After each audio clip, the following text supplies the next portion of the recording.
Welcome to our 2014 used Wildwood 312 QBUD. We're going to start right in the back bumper here. So you just kind of reach in, pull that cap off. Inside of there, you're going to find your sewer hose. Just take note of those two ears right there. That's all be hooking it up to your sewer system. And the hose itself, once fully extended, is about 20 feet long. Just keeping her stored in the bumper back here just to help keep any sort of stench out of the trailer, keep things that little bit fresher for you. Cap just presses back into there, and that's that. Making our way down the unit, we're going to find your sewer system down here. So you're just going to kind of take that cap, kind of press in a little bit, and then you can open it up and you can see it's got the same ear that your sewer hose had. I will get you a new cap for that right away here.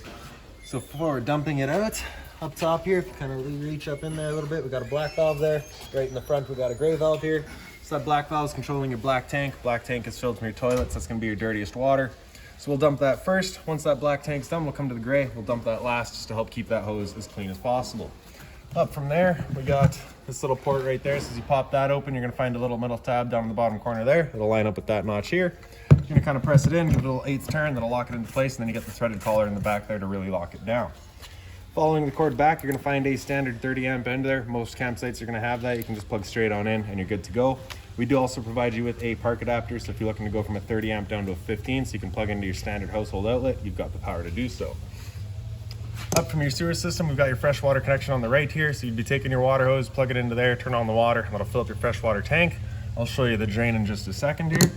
Right beside that, we've got your city water connection. So your same water hose will plug into there. This one's just going to pressurize the water lines throughout the unit. And then on the left here, you've got a black tank flush. So you may notice over time, you've dumped your black tank. You know for a fact it is empty, but your monitor panel is still reading 1/3 or 2/3, whatever it may be. Typically that's some debris inside of the tank just hanging between the probes causing that misread. So what you can do is just take your water hose, plug it into there, open up your black valve, turn on the water, and that'll just flush out that tank, getting rid of any sort of debris that could be causing that issue. Here we've got a storage compartment here for you. So I do believe this is accessible. Nope, not accessible from inside. But you have one compartment there. And right down here, marked by that sticker, you'll see your freshwater drain there. So we just got that valve opened up, just draining itself out. That other hose right beside it that you can see there is just the vent for that tank. So as you're filling it up, it's allowed the air to leave. Towards the front of the unit, we got your storage compartment here. So as you pop that on open, you can see in right through to the other side. Around front of the unit, inside of this box back here, you've got your battery housed in there. So as long as you're plugged in through that short cord in the back or your 7-pin to your tow vehicle, that battery is charging for you. For this cover here, if you just pull it right up, you get access to your propane tanks. You've also got just these knobs there that you can loosen off, push them back, and you get access to the valves as well. For these tanks, you can see in the front here, we currently got that changeover is green. It's just letting us know that we've got propane in the system, we're good to go. If it were to go red, it's just letting you know that whichever tank that you're pointing towards, that tank's now empty. So as you open up this tank, we'll see it stays green. Like I say, if it goes red, it's just letting you know it's empty. So at that point, you just flip over to the other tank, run off of this one while you get the other one filled. Up front, we've got a power tongue jack. So light switch on the left there. Up is down is up. So on the other side of the unit, we've got the other end of your storage compartment here. So as you open that up, you're gonna find a little finger there holds the door open for you. Up on the wall here, you've got a little light switch. Turn that on. I believe that does your front scare lights.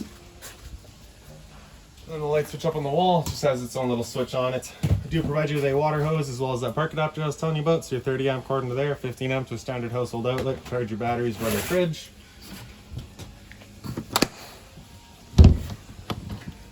Right here we've got a little switch for your stabilizer jacks in the front here. So as you press and hold extend, you'll see them make their way down. Now these guys do not level, they just stabilize the trailer. So they're just going to come down, contact the ground. We'll hear a bit of a whine off of the motors once they get there. So you can see that other leg coming down now. Once they contact the ground, you'll hear the load on the motor. And once you hear that, you're going to want to stop. If you continue extending, you will actually strip the gears right out of that motor.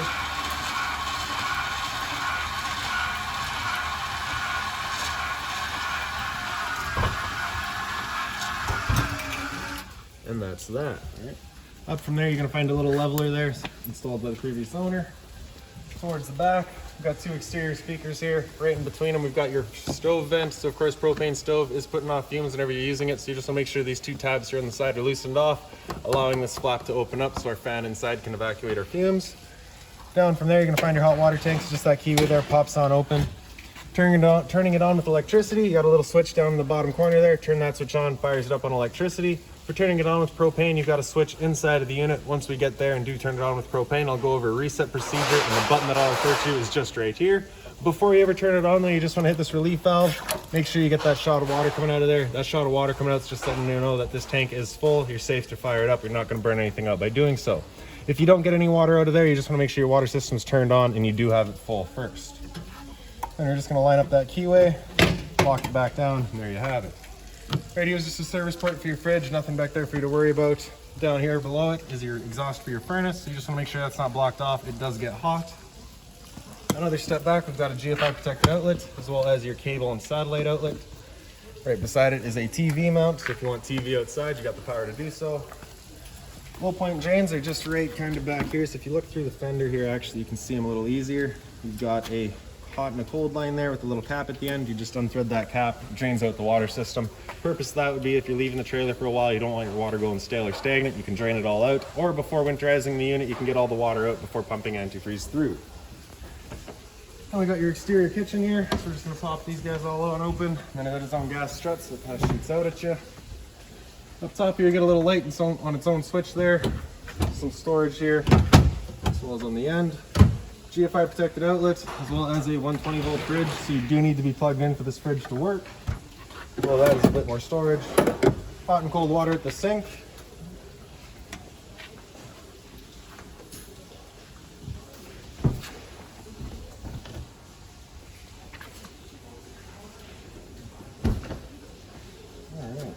So straight down in the back from here, we're going to find another rear stabilizer. Works the exact same as the front. In the back here, we've got a satellite dish hookup. So you just coax cable plug into there, fire up your TV location. Down below it is park cable. Same idea, coax cable in, fires up. You get your spare tire here, and then of course just the ladder to get up top and check your seal. So this rear entrance just leads into your rear bathroom. You can't really get into the trailer much from there, so I'm just going to leave that for now. Come to the main entrance here. This door just opens on up. You can see you get that little notch right there. Lines up with this T-handle here. Just sort of holds the door open for you if you're looking to leave it open. For the steps, front and back are the same. You're grabbing that handle, sliding it out, flipping that bottom step over. And there you have it. Now we can make our way in. So when you first get inside, first things first, right on the right, we've got your fire extinguisher. So that's standard. Pull the pin, point, and shoot. Up on the wall here, we've got in the center on the right, we've got your light switches. That'll do your kind of living room and kitchen lights. To the left of that, we've got your awning lights out there. And then in the bottom left corner here, you've got your awning itself. So just press and hold out and that awning will make its way out. Now one thing I will just mention real quick here is that your rear bathroom door, if you've got that open, it does catch the awning arm. So just make sure that door is closed if you're ever using the awning. And I can't quite get all the way open, but we're gonna get most of the way there today. Once it is fully extended, you'll see a little white flap at the end come down, and then you'll also see the black of the metal tube. You can just see that flap coming around there now. Now if it were to start raining, it's gonna be holding some water. So what you can do is just grab either arm, front or rear. You're gonna pull down on it. You can see that changes the pitch of the awning out at the head, allowing water to then run off. Now before you bring it back in there, you just want to make sure these back arms are back out straight and fully extended, just so we're not running the risk of bending anything. And then we're just going to press and hold the top of that button, and the awning will make its way back in. A couple other things to keep in mind with your awning is if you're to go past that point of fully extended, it will actually wind itself up backwards, in which case it'll then have the fabric underneath the tube, allowing it to then hold water, accelerating the growth of mold and mildew. So you want to avoid that. Make sure your fabric is always over top of the tube. And also once you get up to about 15-20 kilometers an hour wind, it does catch all that wind, so you want to make sure it comes back in, just so you're not running the risk of bending your arms. Once it's closed up tight with the trailer, then the motors will just kind of lock in place and hold it there. And then off to the side there, we've got your slide out switch. Just press and hold the bottom of that, and this main slide will make its way out.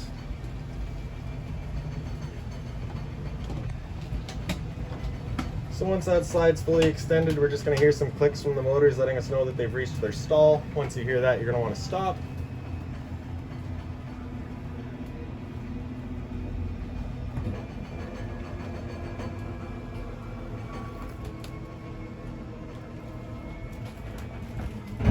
There we go. Right beside it, this slide out switch does your rear bedroom there, or the rear bunk room. So you can just see that slide opening up there. Same thing, once that guy's fully extended, we'll hear some clicks from the motors.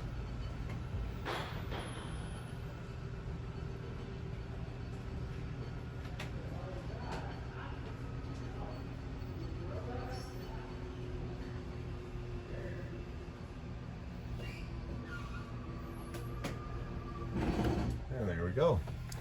So on the left here of your middle switches, on the red one on the right, turn that on. That's your water heater with propane.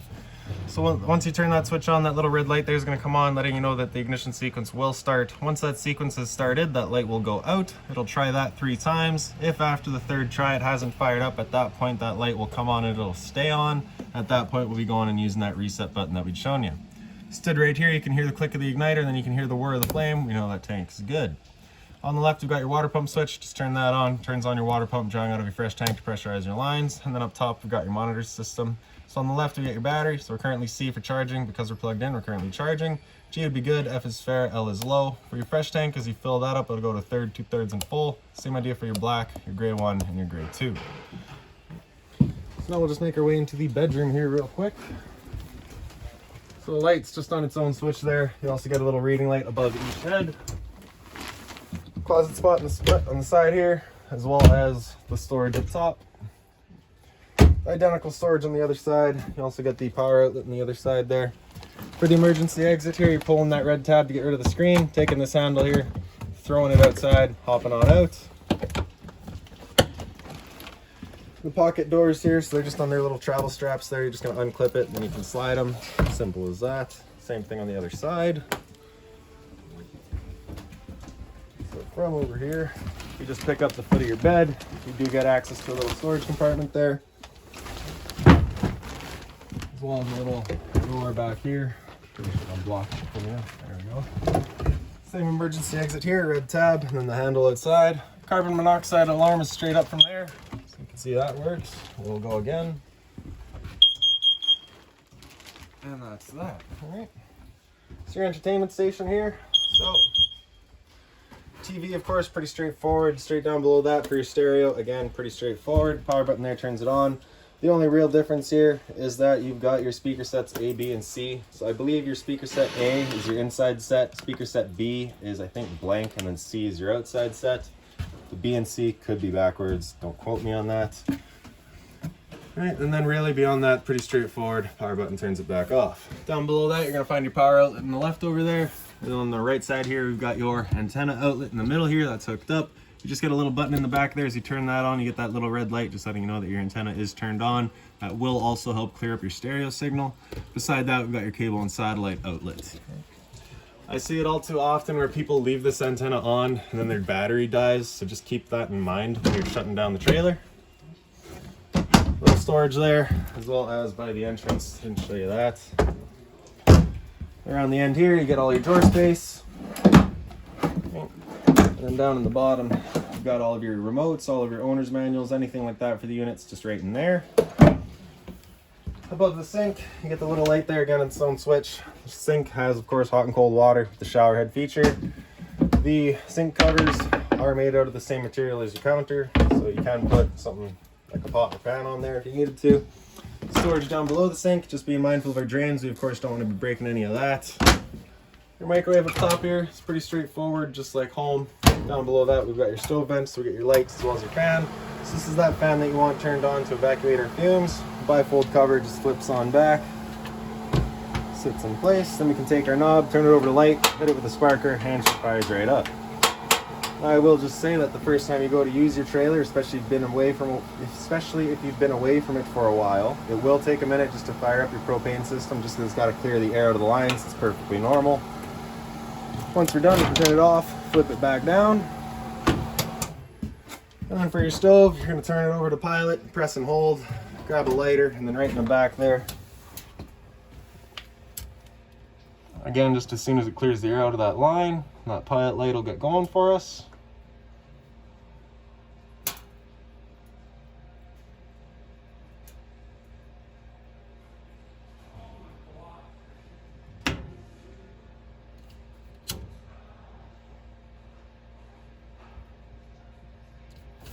And there you go. So once you get it going, you just want to hold that knob in for another couple of seconds, then you can release and it'll hold itself. turn up to your desired temperature, and she fires right up. Once we're done, we're going to turn it back down to just the pilot light. It'll hold just the pilot light for you, but if you're traveling or leaving the trailer for a while, you just want to make sure that guy's right off. Down below that, we got your LP detector. So propane's heavier than air, it'll sit on the floor. This guy will detect it and start going off just like a smoke detector. These 4 screws here, if we pull those out and get this panel out of the way, you get access to your hot water tank as well as your water pump. So if you're looking to winterize the unit yourself, it'll be right back here. We do currently have the unit summarized, so it is ready to go. Over here, we've got your fridge. So up on the top there on the left, we've got your power switch. So with it close to flush, that's it turned on. With this button on the right there, close to flush, that's it running on auto. With it running on auto, it's going to first look for AC power. If AC power is taken away, it'll automatically flip over to gas.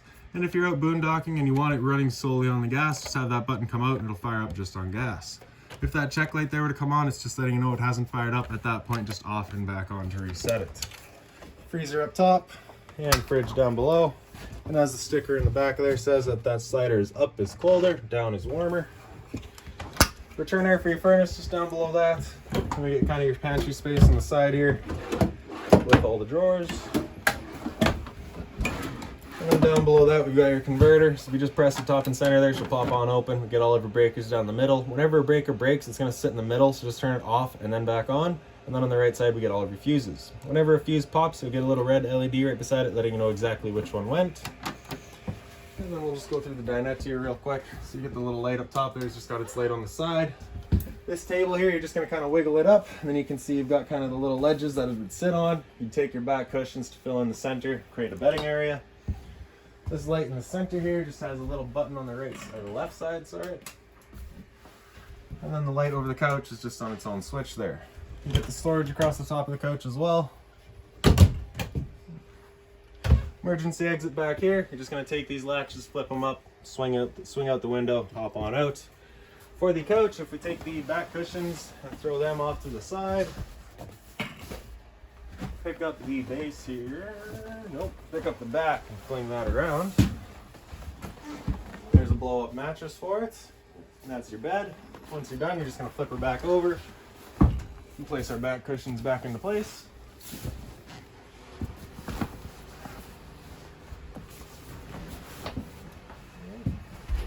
And then above my head here, you've got your smoke detector. That's great.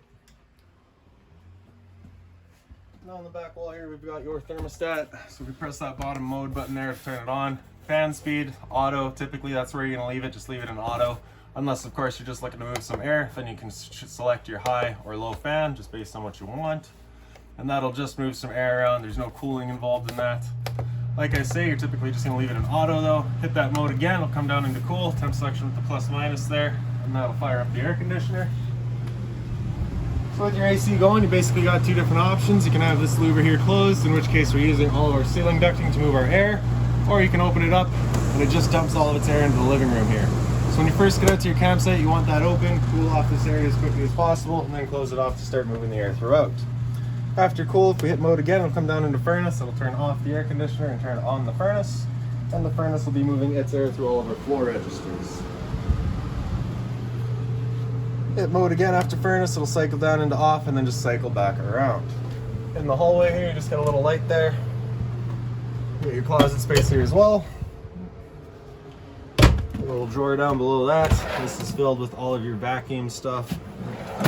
So your vacuum will be just attaching down here. You got this little slide, you're gonna open that up, attach your hose into there. The power button over here turns it on. And then this little slider here, if we slide that towards the right, then this guy will pop open, and that's how you'd access your bag. Once you're done, you're just lining up the 2 clips on the side, locking it into place, and there you go. Into the bathroom now. So you can see that's your rear entrance there. Light switch is just up on the wall here. For your toilet, just flips on up, flusher on the right side there. GFI protected outlet is right on the side here, so test on the right, reset on the left. Hot and cold water at the sink, of course, a little bit of storage down below. Again, just mindful of our drains and our water lines. Then in the shower, straightforward, you get your hot and cold water, standard head. And above my head here, we've got a roof vent there, so as you open that up, you get the little switch in the back right corner there. Simple as that. And then into the bunk room. So all the lights back here just on their own switches. Also get them up on the wall there. And up here, this bed here does flip on up. Travel latch into the side there, locks it into place. I do recommend you travel with it down though. Your bed down below, of course, and then the bunk over here. So you have your little bit of storage there. And I think, yes, this is set up for a TV. So you do have cable and satellite outlet as well as a power outlet up there. And the one little drawer down here as well. This emergency exit, you get the latch down here as well as up in the corner. This window will flip out, hop on out. And then lastly is just going to be your little ladder here, so that'll just pull on out, flip down, gives you easy access up top. Before you close that slide though, you just want to make sure that this guy's tucked back away, just so that you're not running the risk of running into it. I do believe that is about it for this unit. If you've got any other questions on it, please feel free to give us a call, 204-237-7272.